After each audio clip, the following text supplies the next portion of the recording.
Bonjour tout le monde, sport branché, ici c'est Jérôme Prono. On est de retour l'équipe, bienvenue pour une nouvelle vidéo. Celle-ci sera la vidéo de Champions League avec tout de même les 8 pronostics pour ces huitièmes de finale. Allez l'équipe. Donc comme chaque semaine, je vous partage mes avis sur les différents championnats majeurs, que ce soit des vidéos du jour de Champions League. Donc n'hésitez pas à vous abonner si vous êtes nouveau ici.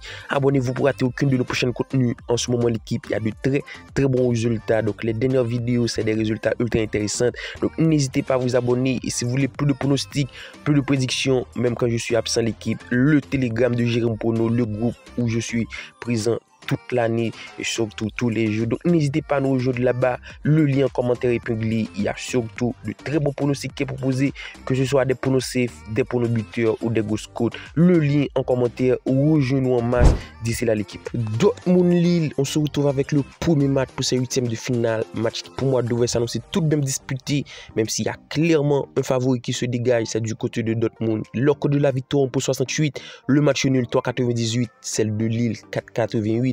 Pour moi, les Lillois ont su faire tout de même une très bonne campagne de Champions League. Et c'est pour moi une équipe qui propose un niveau de jeu ultra intéressant, même si en ce moment ça marque le pas. Du côté de Lille, ça reste plutôt compliqué. Une défaite 4-1 contre PSG, défaite 2-1 contre Le Havre. Et c'est pour moi une équipe qui présente les absences de tout de même Zegova, Umtiti, Santos, Bentalev, des joueurs qui restent clés dans l'effectif. Pour moi, face à une équipe de Dortmund qui monte en puissance en ce moment, l'équipe, on le constate, Dortmund c'est bien plus intéressant et surtout un très bon retour de Guirassy qui ne cesse de marquer. Donc pour moi, Dortmund au match nul, le moins de 4,5 buts. Lille c'est une équipe qui n'encaisse pas vraiment et pour moi, Dortmund même si ça reste plutôt intéressant, mais ça reste plutôt fébrile. Donc on va essayer de sécuriser le match nul et surtout le moins de 4,5 buts. Le score 2-1. PSV à Eindhoven Arsenal, en temps réel, ça aura été une affiche plutôt déséquilibrée, mais en ce moment, l'équipe, c'est plus le cas, puisque du côté d'Arsenal, il y a tout de même des absences ultra intéressantes. Gabriel Jesus, Kai Havertz, Martinelli, Bukayo Saka, deux joueurs clés de l'effectif.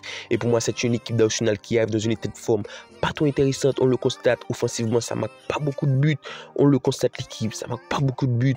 Et ça reste tout de même sur une dynamique plutôt compliquée également. Et pour moi, face à une équipe du PSV à Eindhoven, c'est également le cas. PSV en ce moment, c'est ultra compliqué. 3 défaites, un nul, une victoire sur les 5 derniers rencontres. Et c'est la raison pour laquelle mon pronostic partira en le sens d'Arsenal, puisque Arsenal, ça reste plutôt compliqué également. Donc c'est moi, deux équipes en grande difficulté. Donc on va essayer de partir dans le sens de l'équipe qui pour moi peut aller faire un résultat. Pourquoi pas arracher le match nul. Arsenal au match nul, leur code de la victoire est tout de même bien coté à 2,02. Donc Arsenal au match nul reste plutôt bon. Pourquoi pas le score 1-0. On enchaîne directement avec un match pour ce mercredi. Feyenoord d'Inter de Milan, c'est pour moi une affiche qui s'annonce tout de même déséquilibrée de par l'état de forme et surtout la dynamique des deux équipes. Du côté du Feyenoord, ça reste bien plus compliqué en ce moment.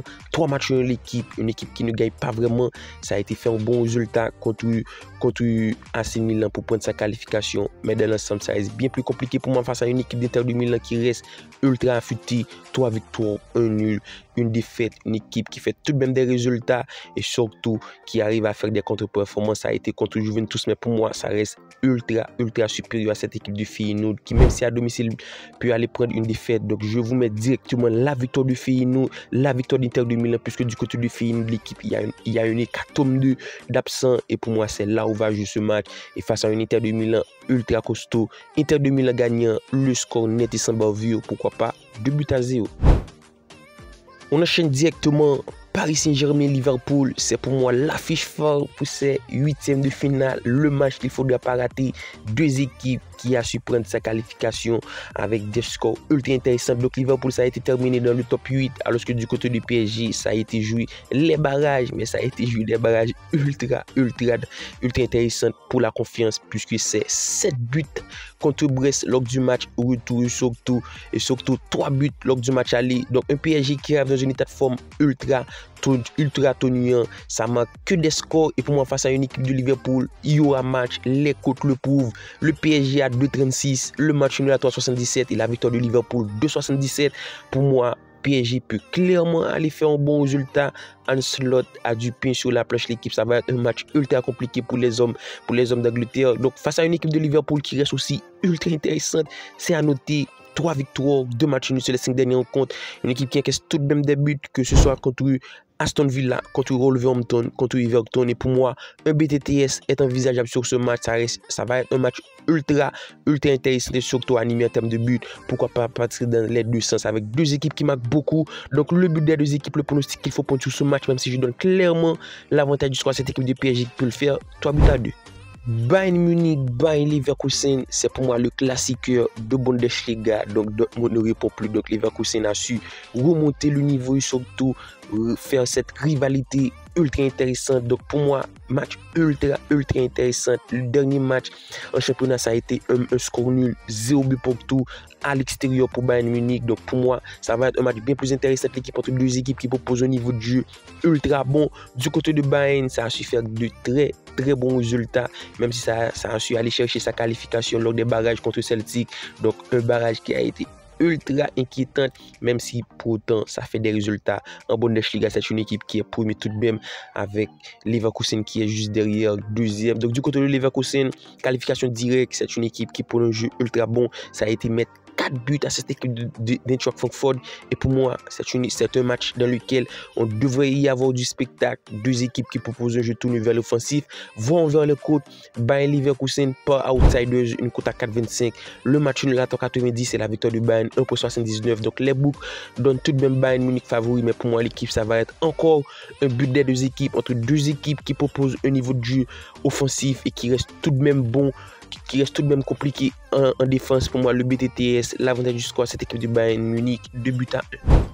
Club Brugge, Aston Villa, je vous le dis directement, c'est un 50-50. Il ne faut pas sous-estimer cette équipe de Club Brugge qui est pour moi outsiders dans cette rencontre, une cote à 2,96 et Aston Villa par léger favori pour une cote à 2,40. Du côté du Club Brugge, ça a su montrer un niveau de jeu sensationnel et c'est surtout une équipe qui a su montrer une très bonne force à domicile en l'emportant tout de même contre des équipes de classe 2-1 contre Atalanta à domicile. Ça a su faire des résultats à domicile en Champions League l'équipe et pour moi, face à cette équipe d'Aston Villa qui montre pas mal de difficultés et même si pour moi, il y a clairement une amélioration du côté d'Aston Villa, mais Club Brugge, il ne faut pas les sous-estimer. Les 5 derniers rencontres de Club Brugge, c'est tout de même intéressant. 2 victoires, 2 matchs nuls, une défaite.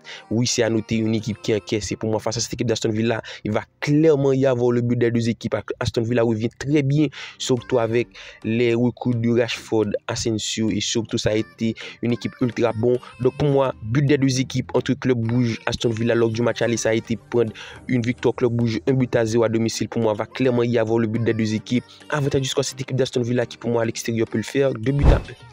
L'avant-dernier qu'on oppose Benfica-Barcelone, c'est un match qui a eu lieu lors des phases de poule et surtout c'est un match où Barcelone a su faire un remontada dans le match l'équipe, 5-4.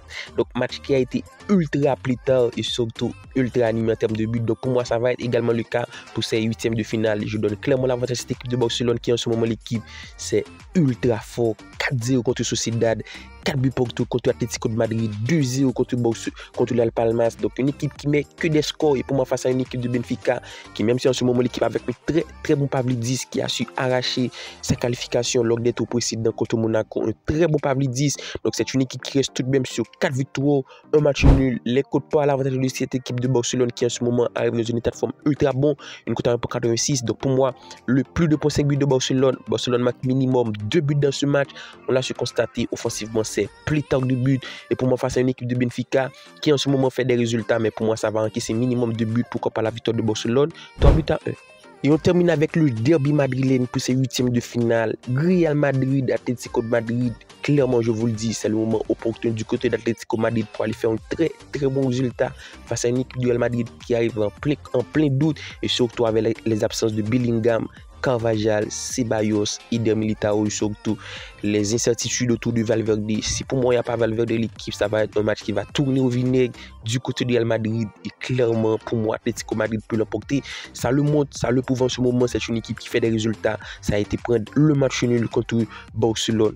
4-4, donc en toute fin de partie avec un très bon solo et c'est tout de même une bonne dynamique du côté d'Atlético de Madrid. Ça l'a su l'emporter 1-0 contre Bilbao pour 2 victoires, 3 matchs nuls sur les 5 derniers rencontres face à une équipe de Madrid, de Real Madrid sur 3 victoires, 1 nul, une défaite. Le BTTS est envisageable sur ce match l'équipe. C'est pour moi un pronostic qui devrait se valider et surtout c'est pour moi un pronostic qui reste plutôt safe. L'avantage du score c'est cette équipe de Real Madrid 3-1. Alors tel a été nos 8 pronostics pour ces 8 teams de finale comme d'habitude. d'habitude, si la vidéo vous a plu, n'hésitez pas à laisser un petit like, un commentaire, vous le savez, c'est ultra bon pour le financement de la chaîne. Et d'ici là, on se capte pour une nouvelle vidéo. Bye bye la team.